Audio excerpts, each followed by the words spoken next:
देखिए भाई लोग, आज मैं जो पूरे बिहार में सर्वे हो रहा है उस सर्वे फॉर्म को कैसे भरा जाता है सही रूप से वो आपको बताने जा रहा हूँ।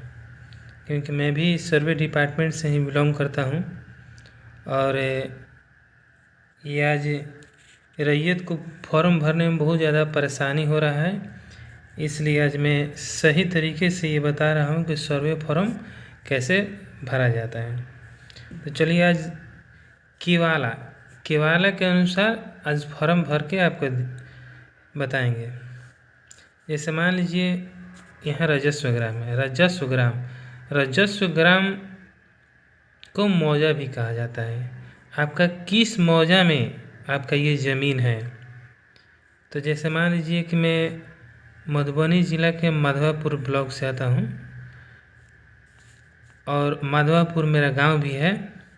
तो यहाँ राजस्व ग्राम यहाँ होगा, मान लीजिए माधवापुर।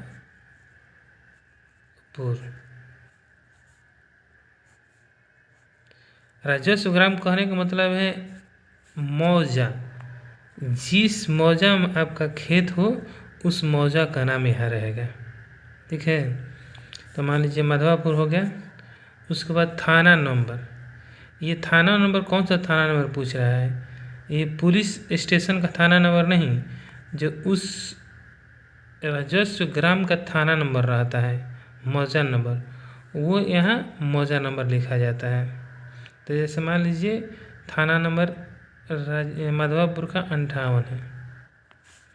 अब देखिए हल्का नंबर व नाम, यहाँ पर हल्का नंबर भी दे सकते हैं और नाम भी दे सकते हैं, लेकिन ये कोई मैंडेटरी ज़रूरी नहीं है कि आपको देना ही देना है, इसलिए इस चीज़ को आप खाली छोड़ सकते हैं।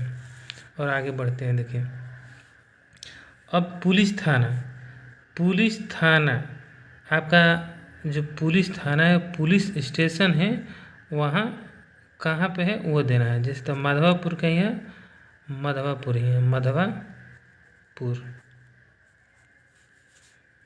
उसके बाद अंचल, आपका अंचल कहाँ है, वो अंचल का नाम भरना है। तो यहाँ माधवापुर है यहाँ का, तो माधवापुर ही लिखेंगे। उसके बाद जिला, किस जिला में रहते हैं आप, वो जिला का नाम देना है। जिला ये है मधुबनी।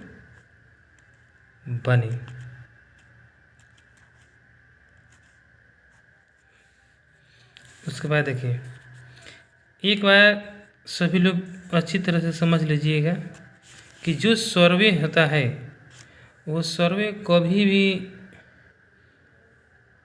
मरे हुए आदमी के नाम पे नहीं होता है। इसलिए यहाँ पर क्या लिखेगा, जो अभी उस खेत को जोत रहे हैं, जिनके दखल में है उनका। ठीक है, यहाँ स्वर्गीय नाम नहीं रहेगा। जैसे मान लीजिए कि किसी के पिता के नाम से है, वो स्वर्गीय हो गए, उनके बेटे हैं, ठीक, तो वहाँ ऊपर में उनका बेटा का नाम रहेगा, भले ही नीचे उनके पिता का नाम रहेगा। जैसे मान लीजिए कि यहाँ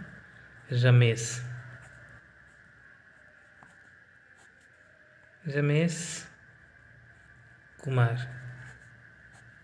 जैसे मान लीजिए जो भर रहे हो केवाला है सीतेश कुमार, यानी कि रमेश कुमार के पिता के नाम से, लेकिन वो स्वर्गीय हो गए हैं, तो उनके बेटा का नाम रहेगा रमेश कुमार और पिता स्वर्गीय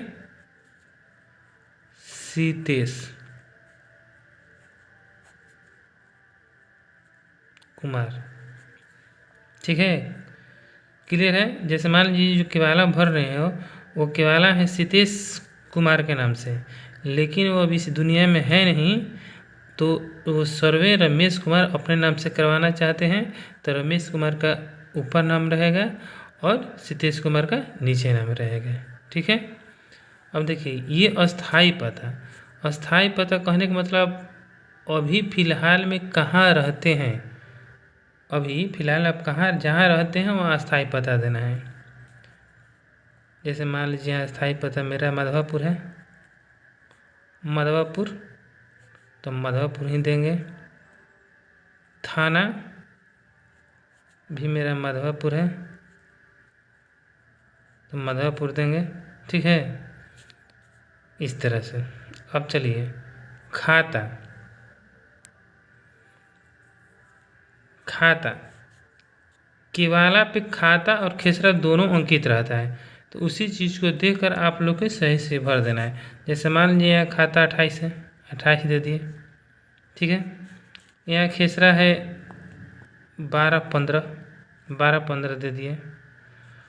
और यहाँ मान लीजिए रकबा है 35 डिसमिल, तो 35 डिसमिल। देखिए कोशिश करिएगा कि आप डिसमिल में ही लिखें, ठीक है, क्योंकि यहाँ फॉर्मेट दिया है एकड़ और डिसमिल में, ठीक है। तो कोशिश कीजिएगा कि आप लोग डिसमिल में लिखें, एकड़ या डिसमिल में लिखें। कितने लोग होते हैं कि कट्ठा में भी लिख देते हैं, फिर ठीक है, वो तो मान लीजिए कि प्लॉट पे आएंगे तो सभी लोग समझ जाएंगे, ठीक ना। लेकिन आप अपने से कोशिश कीजिएगा कि ये एकड़ और डिसमिल में ही लिखें, ठीक है। अब देखिए यहाँ चौहद्दी, उत्तर में जो भी आपका चौहद्दी है उस खेत के, जहाँ पर आपका ये खेत है, ये खेत जहाँ पे आपका ये खेसरा है उसके उत्तर में क्या है, ठीक। तो उत्तर में मान लीजिए किसी आदमी का ज़मीन होगा, तो वहाँ यहाँ पे उस आदमी का नाम, फिर दक्षिण में मान लीजिए दक्षिण में जो होगा उसका नाम, उसी तरह जो पूर्व में होगा उसका नाम, और जो पश्चिम में होगा उसका नाम, हो गया। अब देखिए किस में, ज़मीन का किस में कैसा है आपका, जैसे खेती करते हैं कि अभी घर है, तो जैसे मान लीजिए घर रहेगा तो आवासीय लिख सकते हैं यहाँ पे, या फिर मान लीजिए कि खेती कर रहे हैं तो जैसे धनहर लिख दीजिएगा, हो गया। अब लगान, जिस केवाला पे आप भरिएगा तो उस पर लगान, कितना रुपया लगान लगा है वो अंकित रहता है, तो वो देख कर, ठीक है, यहाँ पर भर देना है। 50 पैसा, 1 रुपया जो भी हो वो भर देना है। अब देखिए जमाबंदी, जमाबंदी बहुत सारा केवाला पर जमाबंदी नंबर रहता है और बहुत सारा केवाला पर जमाबंदी नंबर नहीं भी रहता है। तो जिस केवाला, जिस खेसरा का आप मान लीजिए रसीद कटाते होंगे जमाबंदी नंबर कायम होगा, ठीक ना, तो वो जमाबंदी नंबर अंकित रहेगा और वहीं देखकर यहाँ जमाबंदी संख्या लिख देना है आपको। बहुत सा केवाला पर नहीं भी रहता है तो छोड़ दीजिएगा, कोई दिक्कत नहीं है। अब आगे देखिए भूमि पर दावा का आधार, जैसे भूमि पर दावा का आधार क्या, मैंने आप किस चीज़ से ये दावा कर रहे हैं कि आपको इस भूमि पे आपका दखल कब्जा है। तो जैसे मान लीजिए केवाला होगा, ठीक, केवाला के अनुसार होगा, या खतियानी होगा तो खतियानी के अनुसार होगा। तो जैसे मान लीजिए केवाला है तो यहाँ केवाला से प्राप्त लिख सकते हैं, केवाला से प्राप्त, या फिर खतियानी रहता तो यहाँ उत्तराधिकार लिख सकते हैं, उत्तराधिकारी, ठीक है। अब ये देखिए अभियुक्ति कॉलम क्या होता है। जैसे मान लीजिए कि आपके इस खेत पे कोई टाइटल हुआ रहता है, टाइटल करने का मतलब कोई कोर्ट में केस चल रहा होता है इस खेत पे, आपके पट्टीदार और आपके बीच में या किसी के बीच में, तो वो यहाँ पे डिटेल से लिखाता है, ठीक है। या किसी तरह का और भी लफड़ा है तो यहाँ अभियुक्ति में अपना दे सकते हैं, या फिर आपका ये खाता खेसरा गड़बड़ भी हो गया है तो यहाँ आप अपना लिख सकते हैं कि ये प्रॉब्लम है। अभियुक्ति कलम इसी के लिए होता है।